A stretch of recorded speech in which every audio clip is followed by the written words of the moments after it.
اور لوگ چپ چاپ غم کے گھونٹ پیے کھڑے ہوں گے۔ ظالموں کا نہ کوئی مشفق دوست ہوگا، نہ کوئی شفیع جس کی بات مانی جائے گی۔ اللہ نگاہوں کی چوری تک سے واقف ہے اور راز تک جانتا ہے جو سینوں نے چھپا رکھے ہیں۔ خائنۃ الاعین یعنی جو آپ کے سینے کے اندر جو اس کی خیانت ہے اس کو بھی اللہ جانتا ہے۔ اب انسان گناہ کرے تو کہاں کرے؟ اللہ تو ہر جگہ پہ موجود ہے، چھپے کرو ظاہری کرو کہیں تو کرو، اللہ تعالیٰ جانتا ہے اور اللہ ٹھیک ٹھیک بے لاگ فیصلہ کرے گا۔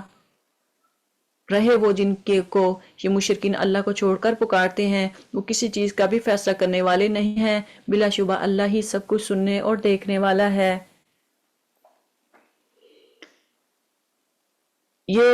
کیا یہ لوگ کبھی زمین میں چلے پھرے نہیں ہیں کہ انہیں ان لوگوں کا انجام نظر آتا جو ان سے پہلے گزر چکے ہیں؟ وہ ان سے زیادہ طاقتور تھے اور ان سے زیادہ زبردست آثار زمین میں چھوڑ گئے ہیں، مگر اللہ نے ان کے گناہوں پر انہیں پکڑ لیا اور ان کو اللہ سے بچانے والا کوئی نہ تھا۔ یہ ان کا انجام اس لیے ہوا کہ ان کے پاس ان کے رسول بینات لے کر آئے اور انہوں نے ماننے سے انکار کر دیا۔ آخرکار اللہ نے ان کو پکڑ لیا، یقیناً وہ بڑی قوت والا اور سزا دینے میں بہت سخت ہے۔ ہم نے موسیٰ علیہ السلام کو اپنی نشانیاں اور نمایاں سند ماموریت کے ساتھ بھیجا فرعون، حامان اور قارون کی طرف، مگر انہوں نے کہا ساحر ہے، کذاب ہے۔ اب دیکھ لیں کہ یہاں سے جو پچھلی آیت ہے وَلَقَدْ أَرْسَلْنَا مُوسَىٰ، یعنی اللہ تعالیٰ بتا رہے ہیں کہ آج تم اتنے سٹرونگ نہیں ہو جتنے سٹرونگ پہلی قومیں تھیں۔ جس طرح سے انہوں نے پروگریس کی وہ آپ نے نہیں کی، اس قوم نے نہیں کی۔ آج ہمیں لگتا ہے نا کہ ہماری قوم نے بڑی پروگریس کر لی ہے، بڑی ترقی کر لی ہے، لیکن اللہ تعالیٰ کہہ رہے ہیں کہ اس سے پہلے بڑے لوگ آئے، بڑے زبردست لوگ آئے، انہوں نے بھی جب اپنے ماننے والوں کا انکار کیا، اللہ کا انکار کیا، ان کو بھی اللہ نے پکڑ لیا، بڑا قوت سے، بڑا مضبوطی سے، سٹرونگلی اللہ نے پکڑا، بہت سخت سزا دی۔ آگے یہاں سے سٹارٹ کر رہے ہیں انہی کے بارے میں۔ ہم نے موسیٰ کو اپنی نشانیاں اور نمایاں سند ماموریت کے ساتھ بھیجا فرعون، حامان اور قارون کی طرف، مگر انہوں نے کہا ساحر ہے، جادوگر ہے، یہ تو جھوٹا ہے۔ پھر جب وہ ہماری طرف سے حق ان کے سامنے لے آیا تو انہوں نے کہا جو لوگ ایمان لا کر اس کے ساتھ شامل ہوئے ہیں ان سب کو لڑکوں کو قتل کرو اور لڑکیوں کو جیتا چھوڑ دو، مگر کافروں کی چال اکارت ہی گئی۔ ایک روز فرعون نے اپنے درباریوں سے کہا چھوڑو مجھے، میں موسیٰ کو قتل کیے دیتا ہوں، اور پکار دیکھے یہ اپنے رب کو، مجھے اندیشہ ہے کہ یہ تمہارا دل ڈال ڈالے گا، ملک میں فساد برپا کر دے گا۔ موسیٰ نے کہا میں نے تو ہر اس متکبر کے مقابلے میں جو یوم الحساب پر ایمان نہیں رکھتا اپنے رب اور تمہارے رب کی پناہ لے لی ہے۔ تو ہمیں بھی آج اگر ہماری کوئی بات نہیں سنتا تو کہتے ہیں کہ اللہ سے ہم نے پناہ لے لی ہے، اللہ ہمارا محافظ ہے، جو یہ کہتے ہیں کہنے دیں۔ مومن، یہاں سے جو سورت کا نام مومن ہے، یہاں سے وہ مومن مرد کا ذکر شروع ہو رہا ہے۔ اس موقع پر آل فرعون میں سے ایک مومن شخص جو اپنا ایمان چھپائے ہوئے تھا، فرعون کے سامنے یعنی فرعون کے پاس رہتے ہوئے اس نے اپنا ایمان چھپایا تھا، بول اٹھا۔ اب اسے یہ بھی پتا چلتا ہے کہ جس موقع پر آپ کو ایک مومن کو بولنے کا موقع ملے، ایک مبلغ کو بولنے کا موقع ملے تو اس کو بولنا چاہیے، اس کو بات کرنی چاہیے، چھپانا نہیں چاہیے۔ یہاں بھی ان کو جب موقع ملا انہوں نے اپنے ایمان کو ظاہر کیا، انہوں نے تبلیغ کی۔ کیا کہتا ہے؟ بول اٹھا۔ کیا تم ایک شخص کو صرف اس بنا پر قتل کرو گے کہ وہ کہتا ہے میرا رب اللہ ہے، حالانکہ وہ تمہارے رب کی طرف سے تمہارے پاس بینات لے کے آیا ہے؟ اگر وہ جھوٹا ہے تو اس کا جھوٹ خود اسی پر پلٹ پڑے گا، لیکن اگر وہ سچا ہے تو جن ہولناک نتائج کا وہ تم کو خوف دلاتا ہے ان میں سے کچھ تم پر ضرور ہی آ جائیں گے۔ اللہ کسی شخص کو ہدایت نہیں دیتا جو حد سے گزرنے والا اور کذاب ہو۔ اب یہ عام بندہ جو مومن ہے، جو ایمان چھپائے ہوئے ہے، اب اس کو تبلیغ کا موقع ملا تو ایک کافر جابر کے سامنے، جابر بادشاہ کے سامنے اس نے بولا، اس نے تبلیغ کی۔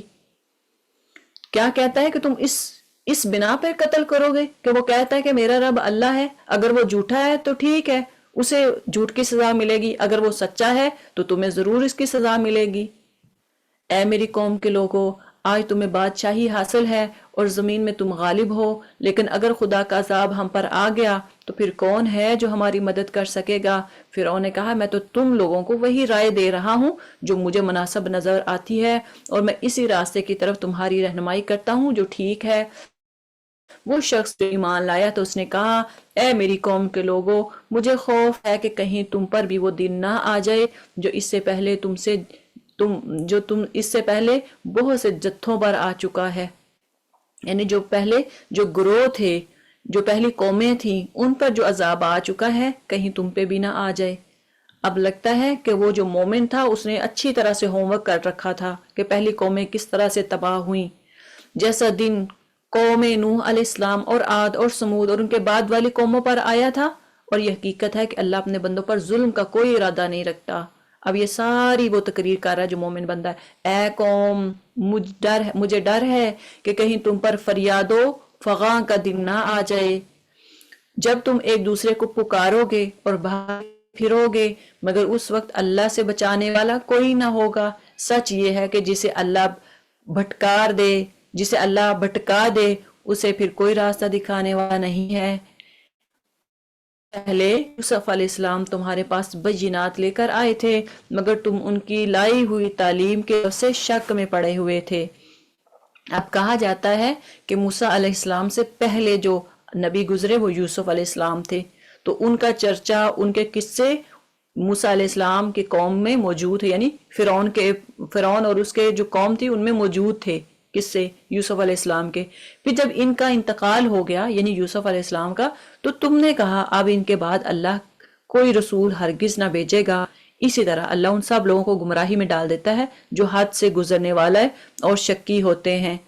یعنی یوسف علیہ السلام کے بارے میں ان کو پتا تھا کہ یہ ایک نیک انسان ہے، اور ان کو یہ بھی پتا تھا کہ یوسف علیہ السلام بھی وہ شخص ہیں جنہوں نے تعبیر کی تھی اور ان کی تعبیر سچ ثابت ہوئی، اور یہی وہ شخص ہیں جنہوں نے اپنی قوم کو قحط سے نجات دلائی تھی۔ ان کو صاحب معلوم تھا، اور جو وہ کہتا گیا وہ ہوتا گیا، لیکن قوم نے ان کی جب موجودگی تھی، جب وہ موجود تھے، ان کو نہ مانا، ان کی ایک نہ سنی، ان کو جھوٹا کہا۔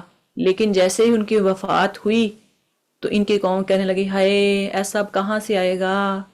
یہ حال ہے آج ہمارا، جب ہمارے نیک بندے ہمارے میں موجود ہوتے ہیں، وہ کہتے رہتے ہیں کہ یار یہ بات کرو، یہ بات سنو، یہ سچ ہے، یہ جھوٹ ہے، وہ کہتے ہیں نہیں چھڈ، تو اڈا اڈا آیا، تو کون ہوتا ہے یہ باتیں کرنے والا۔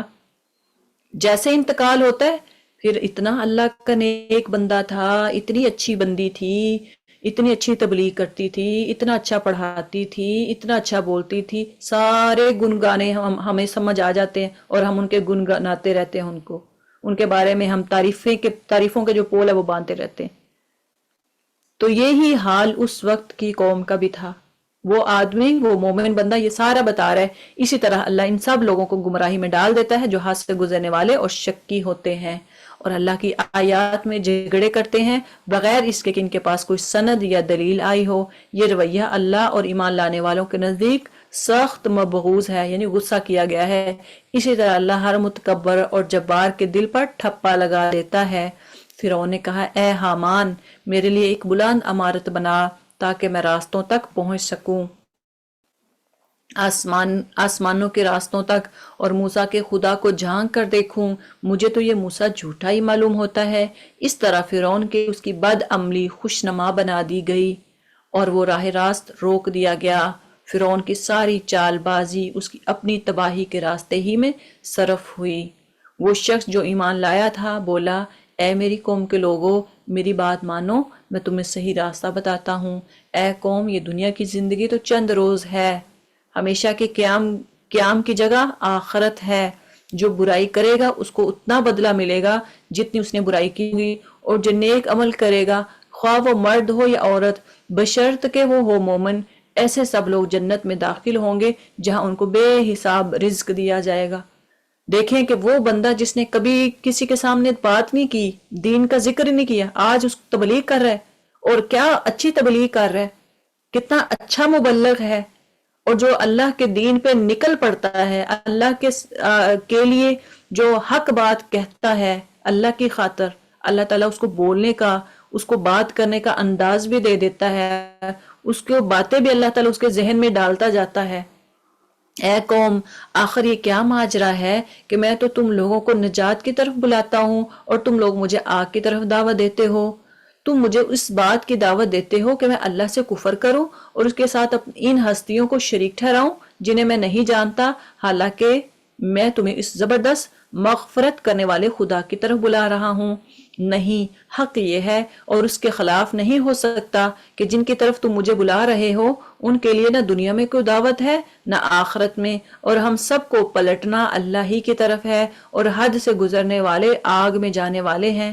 آج جو کچھ میں کہہ رہا ہوں، ان قریب وہ وقت آئے گا جب تم اسے یاد کرو گے، اور اپنا معاملہ میں اللہ کے سپرد کرتا ہوں، وہ اپنے بندوں کا نگہبان ہے۔ وَأُفَوِّضُ أَمْرِي إِلَى اللَّهِ، مشکل آئے، کوئی آپ کی بات نہ سنے، آپ بھی اپنے معاملات اللہ کے سپرد کر دیا کریں۔ یہی سنٹنس یاد کر لیں، وَأُفَوِّضُ أَمْرِي إِلَى اللَّهِ، اپنا معاملہ میں اللہ کے سپرد کرتی ہوں۔ ان اللہ بصیر بالعباد، وہ اپنے بندوں کا نگہبان ہے۔ آخرکار ان لوگوں نے جو بری سے بری چالیں اس مومن کے خلاف چلی، اللہ نے ان سب سے اس کو بچا لیا، اور فرعون کے ساتھی بدترین عذاب کے پھیرے میں آ گئے۔ دوزخ کی آگ کے سامنے صبح و شام وہ پیش کیے جاتے ہیں، اور جب قیامت کی گھڑی آ جائے گی تو حکم ہوگا کہ آل فرعون کو شدید تر عذاب میں داخل کرو۔ پھر ذرا خیال کرو اس وقت کا جب یہ لوگ دوزخ میں ایک دوسرے سے جگڑ رہے ہوں گے۔ دنیا میں جو لوگ کمزور تھے وہ بڑے بننے والوں سے کہیں گے، کمزور کا مطلب یہ نہیں ہے کہ وہ ان میں ویکنس تھی، ان میں کمزوری تھی فزیکل، بلکہ وہ کمزور کیا تھے؟ عقیدے کے کمزور، ایمان کے کمزور، کہ ہم تمہارے تابع تھے، اب کیا یہاں تم نار جہنم کی تکلیف کے کچھ حصے سے ہم کو بچا لو گے؟ وہ بڑے بننے والے جواب دیں گے، ہم سب یہاں ایک حال میں ہیں۔ آج جو کہتے ہیں نا ہم پیر ہیں، ہم تو آلے نبی رسول ہیں، اور ان کے آگے جا جا کے سجدے کرتے ہیں، لوگ ان کے سامنے جا جا کے جھکتے ہیں، وہ سب کیا کہیں گے؟ سب یہاں ایک حال میں ہیں، اور اللہ بندوں کے درمیان فیصلہ کر چکا ہے۔ پھر یہ دوزخ میں پڑے ہوئے لوگ جہنم کے اہلکاروں سے کہیں گے، اپنے رب سے دعا کرو کہ ہمارے عذاب میں بس ایک دن کی تخفیف کر دیں، ایک دن کی چھوٹ مانگیں گے، ایک دن کی بریک مانگیں گے۔ وہ پوچھیں گے کیا تمہارے پاس تمہارے رسول بینات لے کر نہیں آتے رہے تھے؟ وہ کہیں گے ہاں۔ جہنم کے اہلکار بولیں گے پھر تو تم ہی دعا کرو، اور کافروں کی دعا اکارت ہی جانے والی ہے، ضائع ہو جائے گی۔ یقین جانو کہ ہم اپنے رسولوں اور ایمان لانے والوں کی مدد اس دنیا کی زندگی میں بھی لازماً کرتے ہیں، اور اس روز بھی کریں گے جب گواہ کھڑے ہوں، جب ظالموں کو ان کی معذرت کچھ بھی فائدہ نہ دے گی، ان پر لعنت پڑے گی اور بدترین ٹھکانہ ان کے حصے میں آئے گا۔ آخر دیکھ لو کہ موسیٰ کی ہم نے رہنمائی کی اور بنی اسرائیل کو اس کتاب کا وارث بنا دیا جو عقل اور دانش رکھنے والوں کے لیے ہدایت و نصیحت تھی۔ بس اے نبی صلی اللہ علیہ وسلم، صبر کرو، اللہ کا وعدہ حق ہے، اپنے قصور کی معافی چاہو، صبح و شام اپنے رب کی حمد کے ساتھ اس کی تسبیح کرتے رہو۔ حقیقت یہ ہے کہ جو لوگ کسی سند و حجت کے بغیر جو ان کے پاس آئی ہو اللہ کی آیات میں جھگڑے کر رہے ہیں، ان کے دلوں میں کبر بھرا ہوا ہے، تکبر ہے، مگر وہ اس بڑائی کو پہنچنے والے نہیں ہیں جس کا وہ گمنڈ رکھتے ہیں۔ بس اللہ کی پناہ لو، وہ سب کچھ دیکھتا اور سنتا ہے۔ آسمانوں اور زمین کا پیدا کرنا انسانوں کو پیدا کرنے کی بنسبت یقیناً زیادہ بڑا کام ہے، مگر اکثر لوگ نہیں جانتے، اور یہ نہیں ہو سکتا کہ اندھا اور بینا یکساں ہو جائے، اور ایمان اور صالح اور بدکار برابر ہو جائیں، مگر تم لوگ کم ہی کچھ سمجھتے ہو۔ یقیناً قیامت کی گھڑی آنے والی ہے، اس کے آنے میں کوئی شک نہیں، مگر اکثر لوگ نہیں مانتے۔ تمہارا رب کہتا ہے مجھے پکارو، وقال ربکم ادعونی استجب لکم، میں تمہاری دعائیں قبول کروں گا۔ اب اس میں یعنی اس آیت میں دعا کے بارے میں کہ تم مجھے پکارو میں تمہاری دعائیں قبول کروں گا۔ تو دعا جو ہے الدعاء مخ العبادہ، کہا جاتا ہے کہ عبادت کا مغز ہے، عبادت کا حصہ ہے۔ اور دعا کرنے میں 3 باتیں یاد رکھنی چاہیے۔ نمبر 1 تو یہ ہے کہ دعا اس ہستی سے کی جائے، اس ہستی سے کریں جو سمیع و بصیر ہو۔ آپ کو پتا ہے کہ اللہ کی ذات سمیع بھی ہے، بصیر بھی ہے، سنتا بھی ہے، دیکھتا بھی ہے۔ تو ایسی ہستی سے دعا کرنی چاہیے جو اللہ سننے والا اور دیکھنے والا ہے۔ جب آپ دعا کریں تو یہ آپ کے ذہن میں ہو کہ اللہ میں دعا کر رہا ہوں، مجھے یقین ہے تو میری دعا سننے والا ہے، مجھے یقین ہے تو مجھے دیکھ رہا ہے۔ جب یہ ذہن میں ہوگا تو دعا قبول ہوگی۔ نمبر 2 کیا ہے کہ اختیارات کا مالک اللہ ہے، اس کے علاوہ اور کوئی ہستی نہیں جس کے پاس اختیار ہو۔ اللہ چاہے تو میری دعا قبول کرتا ہے، اللہ چاہے تو نہ۔ لیکن کبھی بھی یہ ورڈ نہ کہیں کہ اللہ تو چاہے، تجھے اچھا لگے تو کر لے، اللہ تجھے اچھا، اگر یہ میری دعا اچھی نہیں لگتی تو نہ کر، ایسا نہیں۔ دعا کرنی ہے پورے یقین اور اتقان کے ساتھ کہ اللہ تو میری دعا کو قبول کر لے، تو ہماری دعائیں قبول کرنے والا ہے، تو سننے والا ہے۔ نمبر 3 ہے کہ اللہ کے سوا کسی سے دعا نہ مانگنا۔ اگر کوئی ایسا کرتا ہے تو بالکل ایسے ہی ہے جیسے کوئی شخص اپلیکیشن لکھوا کر تو کسی جاتا ہے، ایوان میں جاتا ہے، پارلیمنٹ میں جاتا ہے، تو وہ حاکم کو دینے کی بجائے وہ وہاں پہ جو عام اسی کی طرح بندہ بیٹھا ہو، اس کا خادم جو ہے اس کو دے دے، اور جا کے پھر حاکم سے کہے کہ حاکم میں نے دعا لکھی تھی، پرائم منسٹر میں نے آپ کے لیے اپلیکیشن لکھی تھی، آپ نے دیکھی ہے کہ نہیں، آپ میری پلیز بات سن لے۔ اب وہ جو ہے حاکم جو ہے وہ کہے کہ مجھے تو کوئی دعا نہیں تیری ملی، اور تو نے کیوں کس کو دی تھی؟ وہ کہے میں نے تو وہ فلاں جو مانگنے آیا تھا تیرے سے، جو سوالی تھا اس کو میں نے دی تھی۔ تو وہ کہے اچھا تو نے اس کو دی ہے تو مجھے کیا پتا ہے کیا دی ہے کیا نہیں، اس سے جا کے مانگو۔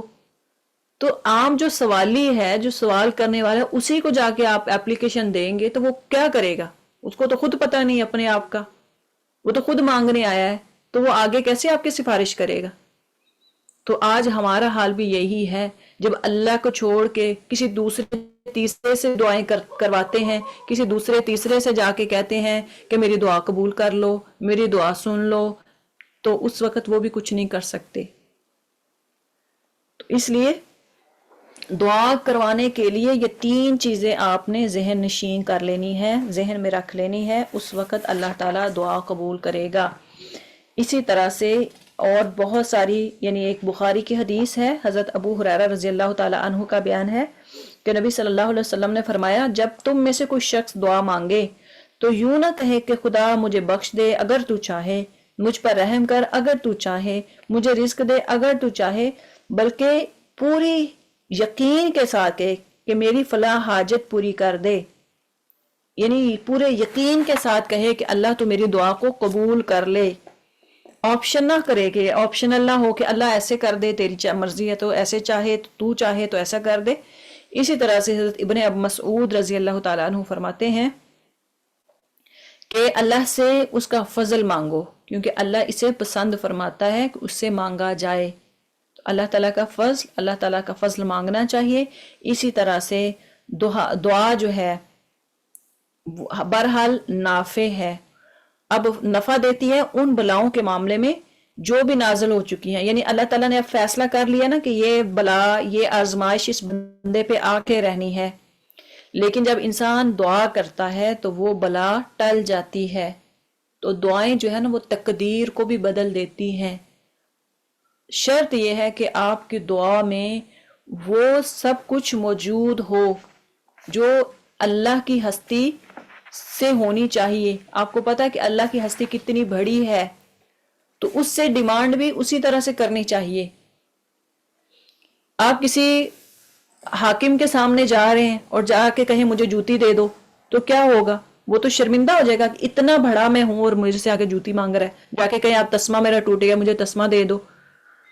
حضرت انس کہتے ہیں کہ نبی صلی اللہ علیہ وسلم نے فرمایا تم میں سے ہر شخص کو اپنی ہر حاجت خدا سے مانگنی چاہیے، یہاں تاکہ اگر اس کا جوتی کا تسمہ بھی ٹوٹ جائے تو اللہ سے دعا کرے کہ اللہ میری جوتی کا تسمہ بھی مجھے دے دے، تو اللہ دینے والا ہے۔ وہی اللہ تمہارا رب ہے، ہر چیز کا خالق، اس کے سوا کوئی معبود نہیں۔ پھر تم کدھر سے بہکائے جا رہے ہو؟ اسی طرح وہ سب لوگ بہکائے جا رہے ہیں جو اللہ کی آیات کا انکار کرتے تھے۔ وہ اللہ ہی تو ہے جس نے تمہارے لیے زمین کو جائے قرار بنایا اور اوپر آسمان کا گنبد بنا دیا، جس نے تمہاری صورت بنائی اور بڑی ہی عمدہ بنائی، جس نے تمہیں پاکیزہ چیزوں کا رزق دیا۔ وہی اللہ تمہارا رب ہے، بے حساب برکتوں والا اور کائنات کا رب ہے۔ وہی زندہ ہے، اس کے سوا کوئی معبود نہیں۔ اسی کو تم پکارو، اپنے دین کو اس کے لیے خالص کر کے۔ ساری تعریف اللہ کی ہی کے لیے ہے۔ اے نبی صلی اللہ علیہ وسلم، ان لوگوں سے کہہ دو کہ مجھے تم ان ہستیوں کی عبادت سے منع کیا گیا ہے جنہیں تم اللہ کو چھوڑ کر پکارتے ہو۔ میں یہ کام کیسے کر سکتا ہوں جبکہ میرے پاس میرے رب کی طرف سے بینات آ چکی ہیں؟ مجھے حکم دیا گیا ہے کہ میں رب العالمین کے آگے سر تسلیم خم کر دوں۔ وہی تو ہے جس نے تم کو مٹی سے پیدا کیا، پھر نطفے سے، پھر خون کے لوتھڑے سے، پھر وہ تمہیں بچے کی شکل میں نکالتا ہے، پھر تمہیں بڑھاتا ہے تاکہ تم اپنی پوری طاقت کو پہنچ جاؤ، پھر اور بڑھاتا ہے تاکہ تم بڑھاپے کو پہنچ جاؤ، یعنی اس میں بچپن، جوانی، بڑھاپا، اور تم میں سے کوئی پہلے ہی واپس بلا لیا جاتا ہے۔ یہ سب کچھ اس لیے کیا جاتا ہے تاکہ تم اپنے مقرر وقت تک پہنچ جاؤ اور اس کے لیے تم حقیقت کو سمجھو۔ اللہ تعالیٰ جس کو چاہتا ہے، یعنی لازمی نہیں ہے کہ بچپن، پھر جوانی اور پھر بڑھاپا، یہی سٹیج ہر بندے کو آئے۔ اللہ تعالیٰ جس کو چاہتا ہے پہلے بلا لیتا ہے۔ وہی ہے زندگی دینے والا، وہی ہے موت دینے والا۔ وہ جس بات کا بھی فیصلہ کرتا ہے بس ایک حکم دیتا ہے کہ وہ ہو جائے تو وہ ہو جاتی ہے۔ تو نے دیکھا ان لوگوں کو جو اللہ کی آیات میں جھگڑے کرتے ہیں، کہاں سے وہ پھرائے جا رہے ہیں؟ یہ لوگ جو اس کتاب کو اور اس کی ساری کتابوں کو جٹلاتے ہیں جو ہم نے اپنے رسولوں کے ساتھ بھیجی تھی، ان قریب انہیں معلوم ہو جائے گا جب توق ان کی گردنوں میں ہوں گے اور زنجیریں جن سے پکڑ کر وہ کھولتے ہوئے پانی کی طرف کھینچے جائیں گے اور پھر دوزخ کی آگ میں جھونک دیے جائیں گے۔ پھر ان سے پوچھا جائے گا کہ اب کہاں ہیں اللہ کے سوا دوسرے خدا جن کو تم شریک کرتے تھے؟ وہ جواب دیں گے، کھوئے گئے وہ ہم سے، بلکہ ہم اس سے پہلے کسی چیز کو نہ پکارتے تھے۔ اس طرح اللہ کافروں کو گمراہ ہونا متحقق کر دے گا۔ ان سے کہا جائے گا یہ تمہارا انجام اس لیے ہوا ہے کہ تم زمین میں غیر حق پر مگن تھے اور پھر اس پر اتراتے تھے۔ اب جاؤ جہنم کے دروازوں میں داخل ہو جاؤ، ہمیشہ تم کو وہی رہنا ہے، بہت ہی برا ٹھکانہ ہے متکبرین کا۔ بس اے نبی صلی اللہ علیہ وسلم صبر کرو، اللہ کا وعدہ برحق ہے۔ اب خواہ ہم تمہارے سامنے ہی ان کو ان کے برے نتائج کا کوئی حصہ دکھا دیں جس سے ہم انہیں ڈرا رہے ہیں، یا اس سے پہلے تمہیں دنیا سے اٹھا لیں، پلٹ کر آنا تو انہیں ہماری ہی طرف ہے۔ اے نبی صلی اللہ علیہ وسلم، تم سے پہلے بہت سے رسول بھیج چکے ہیں جن میں سے بعض کے حالات ہم نے تم کو بتائے ہیں اور بعض کے نہیں بتائے۔ کس رسول کی بھی یہ طاقت نہ تھی کہ اللہ کے اذن کے بغیر خود کوئی نشانی لے آتا، پھر جب اللہ کا حکم آ گیا تو حق کے مطابق فیصلہ کر دیا گیا اور اس وقت غلط کار لوگ خسارے میں پڑ گئے۔ اللہ ہی نے تمہارے لیے یہ مویشی جانور بنائے ہیں تاکہ ان میں سے کسی پر تم سوار ہو اور کسی کا گوشت کھاؤ۔ ان کے اندر تمہارے لیے اور بھی بہت سے فائدے ہیں۔ وہ کس کام بھی آتے ہیں؟